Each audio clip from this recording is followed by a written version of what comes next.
Welcome back to the Eurostove's informational videos. Another question we get asked on an extremely regular basis is how easy is it to clean a Bluestar open burner? People have got this misconception that a steel burner is easy to clean. Well, I hope to dispel that through this little demonstration of cleaning this, and also showing you some steel burners and showing you what can happen with steel burners. Okay, so as you may be able to pick up, we've got some fat splashes there, a bit of food there, a bit of burnt food there. What we've got to do first of all is take the centre grates off.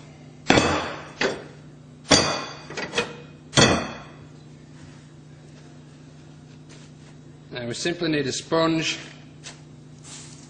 just a regular old yellow and green sponge.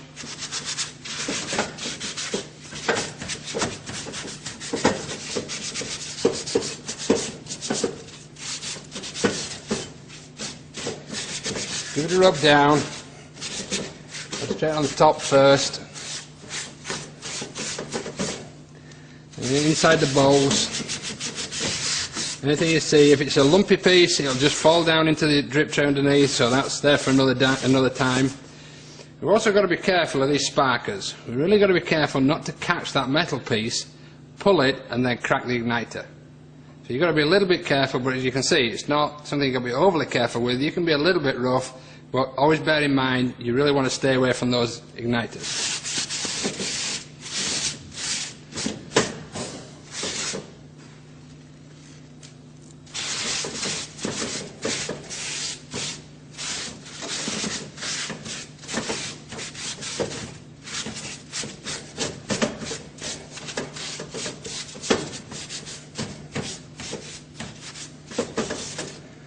Okay, I think that's a reasonable job for now on that part. We put the burner circles back in.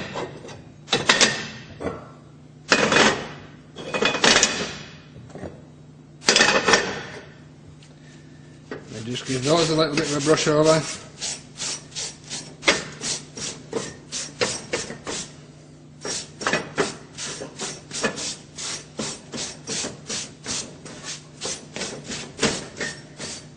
Okay, next step, we turn all the burners on.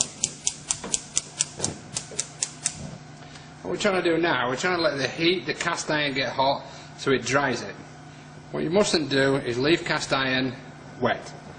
If you leave it wet for too long, it's clearly going to rust. If by any chance you do get any rust, all you need to do is just give it a rub with a green pad, get some olive oil, extra virgin olive oil, whatever, and just rub it into where the rust was. The rust will disappear and you'll never see it again, unless you make the same mistake. But you can see that's drying out nicely now, so we'll leave that for 2 or 3 minutes and just let it dry out. Okay, now that's nicely dried out, what we do on an occasional basis, and maybe once every 3 weeks here, we'll put the grates into the dishwasher. Now, that's what we do here at Eurostove, so I'm not saying that you should do that at home, it's just what we do. Once we put it through the dishwasher, we make sure that at the end of the cycle, we remove the grates and the square bowls, and we put them back on the range, turn the range on, 20 minutes, let it thoroughly dry out. So what we also do, we go a little bit further, is so much we get a little bit of oil on a cloth, and we just touch around the range on the top, just only a little bit, you don't need much at all, then rub it in. The reason we do this is cast iron, obviously. You treat it like cast iron. You know, you season it. This is what we do when we're seasoning a cast iron pan in the cooking school. We get oil and salt initially, and then we just use oil on a regular basis. You never, you know, it keeps it good. It takes it from a dark grey colour down to a black patina, so it's got a really nice black shine to it. Very dull shine, but nevertheless just a shine. And it really looks good, and it protects it as well. You find once you get a nice patina to it after use, then it cleans a lot easier, because obviously the food spillages and the oil don't soak into it, they just sit on top. So it makes it so much easier for you to clean. You can also do your bowls. No point to do the burners, because bowls, again, just going around side, being careful not to touch the sparker. We don't want breaking sparkers. If you do ever get a broken sparker, All our customers do is ring us up and we send them one in the post. I mean, it's simple. It's a 2-minute fix, which will be on another video, how to replace a damaged sparker. So it's not a huge problem if you do break one. Excuse me. So it's not a huge problem if you do break one. Obviously, better not to do. Okay, so there we go. What we have there is a nice, clean Bluestar. Wasn't that dirty to start with, I'll grant you that. But nevertheless, you can't see no oil marks anymore, you can't see no burnt food, there's no lumps in the bowl. Any lumpy food is dropped through to the drip tray underneath, everything else is nice and clean. So that's it, it's easy to clean. The Bluestar seal burner is easy to clean. What I'm going to do now is I'm just going to go around the cooking school and I'm going to show you the problems you get with seal burners when it comes to cleaning.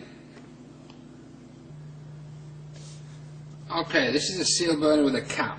What you can see here is these bits, once they get ingrained onto the range, they're really hard to get off. You can barely get them off with a green sponge. You've really got to scrub hard. The downside of scrubbing hard is that you scratch the stainless steel. When you scratch the stainless steel, you lose that nice perfect finish you see in the showrooms and you get a dull scratchy finish. So that's the downside. What it looks like in the showroom, in the stores, is not what it's going to look like in 3 weeks in the home.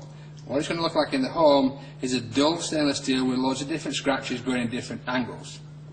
What you can also get, it doesn't show up very well on the video, is you can get tarnishing going around due to the heat. The proximity of the heat to this stainless steel tarnishes it, which is another downside. So you can never get that off, or you can do with barkeeper's friend, but again, after a period of time, it just doesn't come off and you lose interest in trying to take it off. This one's not too bad because this uses like a little cup over the side, so it stops that happening as badly. But again, you still do have to clean these off. When you clean these off, you scratch it. This is that same seal burner unit in all its glory, in the showroom, brand new. As you can see, everything's really nice and clean, really smooth, really shiny. Trust me, that's not what it's like after 3 weeks of being in the home. Here we have another seal burner. As you can see with this one, it's got a black base, almost like a black shiny enamel finish to the base, just below the burners. The problem you get with this one is you don't get as much scratching, which is a good thing, but the major problem is, whenever you clean this, you can't just wipe it down. You have to polish it. In order for it to look nice and clean and shiny as it does here, it has to be polished. So if you grease it down and you wipe it with a sponge, then you've got to get cloths out in order to bring it back to a buff finish.